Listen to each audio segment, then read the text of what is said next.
Rencana Tata Bangunan dan Lingkungan Kota Tanjung Selor, Provinsi Kalimantan Utara.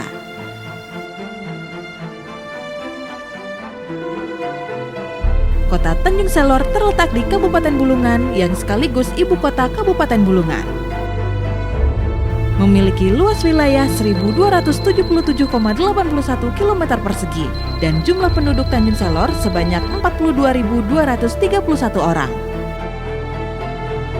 Rencana Pembangunan Kota Baru Mandiri Kota Tanjung Selor merupakan bagian dari Grand Design Rencana Pembangunan Kota Baru di Indonesia sesuai dengan RPJMN 2015-2019.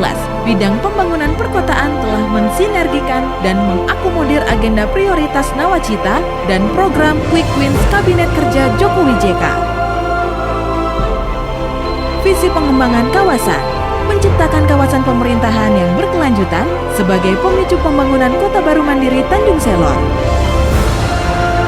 Bentuk aktualisasi visi pembangunan kawasan adalah dengan pengembangan blok inti fungsi utama perkantoran, blok fungsi mixed use district, dan blok fungsi sistem ruang terbuka hijau kota dengan fungsi ekologis. Konsep pengembangan fungsional lahan antara lain: 1. Pengembangan blok inti kawasan pemerintahan. Diharapkan pengembangan ini akan mampu menjadi pusat pertumbuhan kota, mulai dari pusat aktivitas pekerja atau pegawai negeri sipil, dengan dikembangkannya komplek perkantoran dan pusat pelayanan kota yang dilengkapi dengan fungsi civic center. 2. Pengembangan blok dengan fungsi mixed use sebagai pendukung kawasan inti blok pemerintahan. Diharapkan pengembangan ini akan mampu menjadi pendukung destinasi baru kota, di mana pada setiap koridor akan berfungsi sebagai active frontage untuk berbagai fungsi yang adaptif dan menarik. Akan dikembangkan juga fungsi pusat perdagangan, hotel, perkantoran swasta, dan pusat budaya. 3. Pengembangan fungsi permukiman perkotaan dengan konsep pembangunan hunian vertikal bersatu dengan kawasan perdagangan dan jasa untuk menghidupkan kawasan.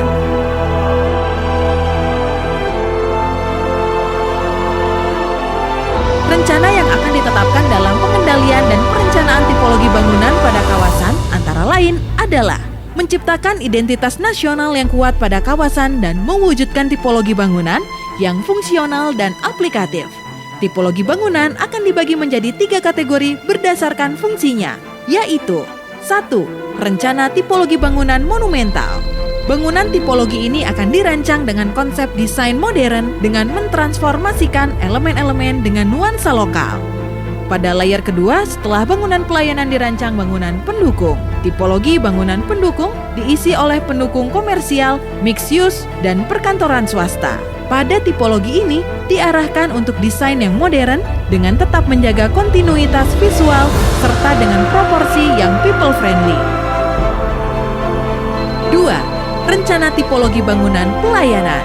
Dalam konteks kawasan ini adalah bangunan instansi pemerintah, baik berupa kedinasan, badan, maupun lembaga yang memungkinkan interaksi baik vertikal maupun horizontal dengan merespon keberadaan aksis yang memanjang dan node berupa bangunan monumental. Maka, deretan bangunan dan kelompok bangunan yang merespon langsung koridor dan node dirancang sebagai bangunan pelayanan.